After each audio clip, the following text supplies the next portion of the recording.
Good morning, everybody, and welcome to my talk entitled Inkjet 3D 4D Printed Zero Power Flexible Wearable Wireless Modules for Smart Biomonitoring and Pathogen Sensing. My name is Manos Tentzeris. I'm Ken Bias Professor in Flexible Electronics with Georgia Tech, and Charles Lynch, Aline, and Dr. Fang contributed material to this presentation. As we can see ubiquitous examples of sensors all around us, our main effort focuses on some topic we call COSMOS, computational skins for multifunctional objects and systems. So this presentation will focus on wearable computational skins, arrays of dense high-performance seamless network ambiently powered computational nodes that are embedded in everyday objects and definitely embedded in wearables. They could work in complementarity with smart city configurations, smart floors, walls, smart tissues, smart fabrics, smart food packaging. Foundation of the additively manufactured flexible biomonitoring and pathogen sensing modules is shown here. This slide shows an example module including something we call the tricorder operation. That means communication, sensing, and power management, consisting of two interfaces. One interface is the multi-mode wireless interface for communication, energy harvesting, and also sensing. And then multi-mode nanowire interface, mostly for sensing, energy harvesting, and storage. We'll discuss topics having to do with range miniaturization, data rate, integrability, scalability, smart packaging, so some packaging that can provide some information, as well as flexibility and power autonomy, while finding ways for anti-counterfeiting and also immunity to electromagnetic interference from networks. 5G technologies, especially the millimeter wave bands that have started rolling out, have enabled some disruptive ultra-fast, ultra-broadband capabilities by pushing the connection density to by 1 to 2 orders of magnitude compared to 4G, improving the energy efficiency by a factor of 100, as well as a peak data rate by a factor of 20 plus, while minimizing the latency, which is really important for lots of applications. In addition, backscattering has been, over the last 5 years, has been utilized more and more often to enable quote zero power implementations. You can see on the top left some demonstration of backscattering interrogation of wearable sensors or biomonitoring sensors by harvesting the energy from the 2-way talk radio, converting this to a DC and also second harmonic in order to interrogate the wireless sensors and enable them to communicate with a data collection gateway, software-defined radio at distances even larger than conventional rooms, so more than 10 meters and even 100 meters as well. We can either have some interrogation utilizing energy, ambient energy from nearby stations, FM, Wi-Fi, AM, and definitely 5G as we discussed before, and then utilizing reflection of the signals. We can interrogate RFID-enabled wearable sensors with gigabit per second backscattering data rates and power efficiencies better than 0.15 picojoules per bit at interrogation ranges going even about a kilometer. So slowly, utilizing additive manufacturing along with the previous technologies, we have started arriving to the internet of smart skins, smart wearables. Thin flexible device is the skin, can be attached to the human body, can be attached to different conformal surfaces, operating with ultra low power below 20 microwatts that can be completely provided by energy harvesting, leading to completely patternless operation. Long range, we discussed before 100 meters to 1 kilometer, so I would say 250 meter plus is reasonable, and then localizable in real time with centimeter accuracy with a single reader angle and range wise.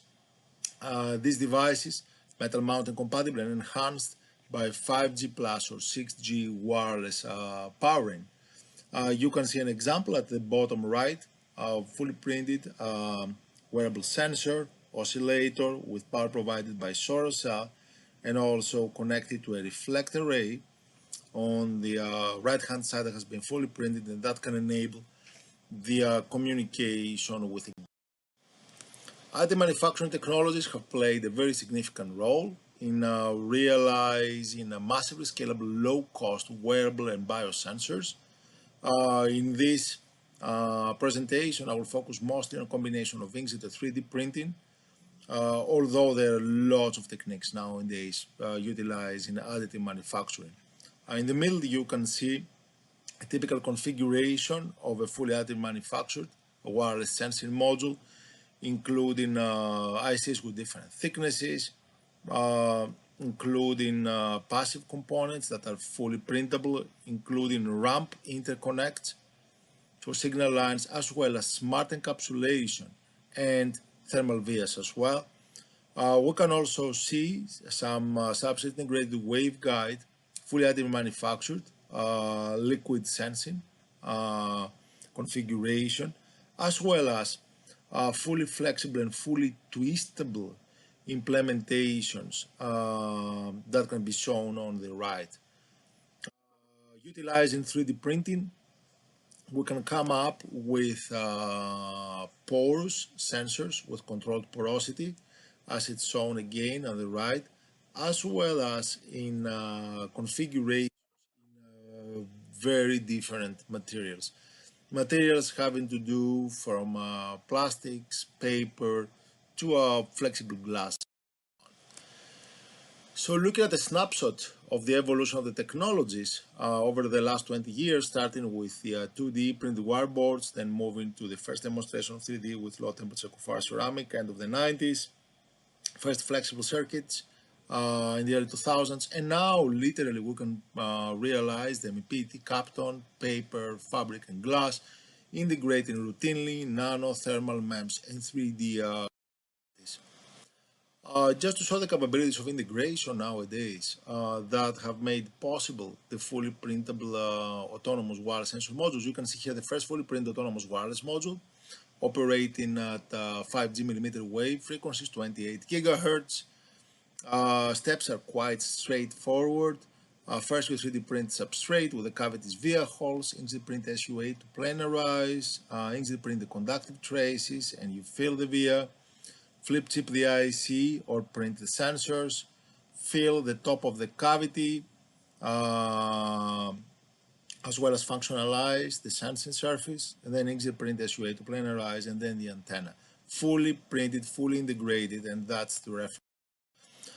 In addition, last year we reported fully printed multi-chip modules, MCMs, again operating at 5G frequencies, around 23 to 28 gigahertz, where you can 3D print everything except from the ICs. So the cavity board, the PCB layer, inkjet gap fill to fill the gap between the ICs and the cavities, interconnects, 3D print encapsulant, and even inkjet printed frequency selective surface to isolate from interference. And you can integrate passives and active power amplifier LNA and switch MMICs integrated onto printed. In addition, it is very trivial now to extend this configuration in order to include antenna in package, AIP as we call, antennas that can cover in a broadband way 5G bands for both communication and also charging configurations. Here you see some printed prototypes of 5G antenna array with a significant gain, pretty uniform, throughout the 5G band, and also radiation patterns.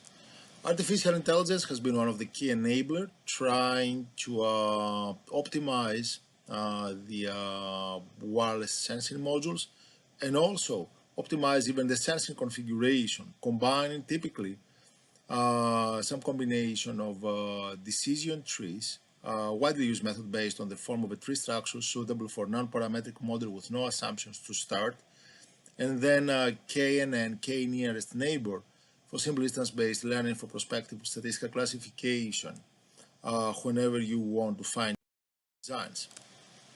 Another technology that has helped a lot the integration of wireless sensing modules in wearable configurations or in general in practical configurations, especially for pathogen sensing in airports, railways, large rooms, poles, and all this, has been the 4D printing technologies that make use of the origami tessellation folding to achieve a shape morphing. And then achieving shape morphing,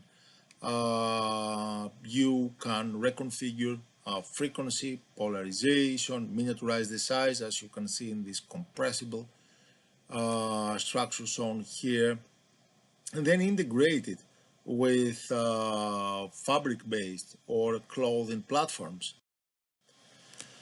Here you see an example, combine shape morphing and additive manufacturing, and you can see how you can shift the frequency or you can shift the number of bands, as well as the shapes. You can see you can start fully flat and then you can start folding. You can start folding from a planar to a cube. You see the initial planar state and then folding to the cube, or a planar state and then folding to some tetrahedra. And these are sturdy. They can tolerate different flexible configurations, and this is very well controlled with either stress release slots, stress release holes, or integrated sensors within these slots. One very important point, especially for wearables and flexible sensing modules, has been the effect of the flexing. And typically, whenever you flex or twist these configurations, phase error causes gain degradation, as it's shown here. So that's with uncorrected phase, that's a corrected phase. And about 3 weeks ago, we reported in IMS Symposium in Atlanta the first way to achieve in-package flex compensation for self-calibration of flexible phased arrays, flexible hybrid electronic and sensors in order to adaptively detect the flexing and correcting the performance for wearables and communication. Here you see some example utilizing Inkjet-Printed resistance sensors at the bottom of your flexible configuration where resistivity changes with bending, and then utilizing classification AI algorithm, mostly utilizing linear discriminant analysis. You can classify bend radius and orientation on the fly and improve the gain within 0.1 dB in gain error with respect to the planar surface. You can get more information about this from IMS proceedings, but I will be happy to provide more information if you're. Another important point has to do with the powering of the systems, ambient energy harvesting technologies, either with electromagnetics, vibration, heat, light, have provided numerous solutions, as well as piezoelectricity and thermoelectricity as well. We have shown in the past ambient energy harvesting at very large distance, 6.5 kilometers away from a TV station in Japan, and we would power up utilizing fully printed harvesters. We could power some sensors. Main issue with existing solutions like this, or even with hybrid energy harvest solutions like this one shown here, or the solar antenna, has been the requirement for a priori knowledge of the strongest source to be harvested. So recently we came up with an agnostic ambient multiform energy harvester utilizing multi-beam and a lens, which resolves the issue. In a sense, we want to break the high gain and large beam width trade-off at millimeter wave frequencies, and we did that by just utilizing a fully printed Rotman lens for millimeter wave harvesting and communication. In this way, using electrically large antennas with high gain and lack of isotropic behavior, we could use beamformer networks, and then utilizing multi-beam and multiple paths from the RF to DC combiner, we managed to aggregate energy from many different sources, shown here either for transmitting or receivability. In a sense, that's one example. You have multiple millimeter wave antenna arrays connected to the antenna ports of the Rotman lens to harvest the millimeter wave energy from all directions. Then RF combiner focus takes place through the Rotman lens, combining internally on the millimeter wave signals collected by the antennas and focuses them to one beam port of the opposite side when a rectifier is connected. Then on the back side, you could have a flexible DC combiner. Rectifiers connect at the beam ports of the Rotman lens, convert the millimeter wave energy to DC power.